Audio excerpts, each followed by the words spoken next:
ऐसा tear gas की व्यवस्था नहीं है, कुछ व्यवस्था आप लोग नहीं करते। रिसेंटली दिल्ली में सीजेपी का प्रोटेस्ट तो आप सबने देखा होगा। वहां पे पुलिस ने बच्चों के ऊपर टीयर गैस के गोले छोड़े, जिसको आंसू गैस भी बोला जाता है। तो आज बात करते हैं टीयर गैस है क्या। टीयर गैस को गैस बोलना बहुत ही कंफ्यूजिंग है। एक्चुअली में tear gas is not a gas, it is a group of chemical irritants. उनमें जो मेन दो केमिकल्स हैं वो है CS एंड CN, ये उनके केमिकल फॉर्मूलाज हैं। इन केमिकल्स को राइट कंट्रोल एजेंट्स भी बोला जाता है। ये केमिकल ने अपनी नेचर में रूम टेम्परेचर पे गैस की फॉर्म में नहीं, रादर सॉलिड फॉर्म में प्रेजेंट होते हैं। जब इनको एयर में डिप्लॉय किया जाता है तो इनको एरोसोल बोला जाता है, और ये बहुत ही छोटे पार्टिकल्स की फॉर्म में हमारी आंखों, नोज और रेस्पिरेटरी ट्रैक्ट के थ्रू बॉडी के अंदर एंटर करते हैं, और यहाँ पे शुरू होता है हमारी बॉडी का डिफेंसिव मैकेनिज्म।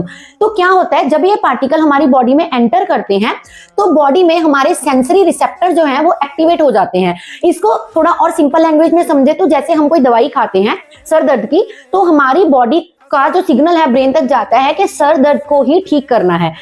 सिमिलरली ये सेंसरी रिसेप्टर नर्व सेल्स के थ्रू ब्रेन को सिग्नल देते हैं कि बॉडी में कुछ तो फॉरेन पार्टिकल एंटर हो गए हैं, जिसकी वजह से आईज के थ्रू हमें टीयर्स, नोज के बर्निंग एंड रेस्पिरेटरी ट्रैक के थ्रू या फिर हमें कफिंग होती है। जिसका मेजर रीजन क्या है कि बॉडी इन इरिटेंट्स के इफेक्ट को डिसॉल्व करना या फिर उसको कम करने का प्रयास करती है, उसको कम करने की कोशिश करती है। ये भी विजुअल्स सामने आए थे कि टीयर गैस के जो कैनिस्टर्स हैं वो एक्सपायर्ड थे। तो अब एक्सपायर्ड होने की वजह से वो बहुत ही ज्यादा हार्मफुल हैं या फिर बिल्कुल ही हार्मफुल नहीं है, ये तो काम ही नहीं करेंगे। ये दोनों फैक्ट्स बोलना ही इनकरेक्ट है, क्योंकि ये डिपेंड करता है what amount of the chemical is activated in that canister, कि केमिकल का कितना अमाउंट जो बचा है वो एक्टिवेट है। वो बहुत ज्यादा भी एक्टिव हो सकता है और वो लीस्ट एक्टिव भी हो सकता है।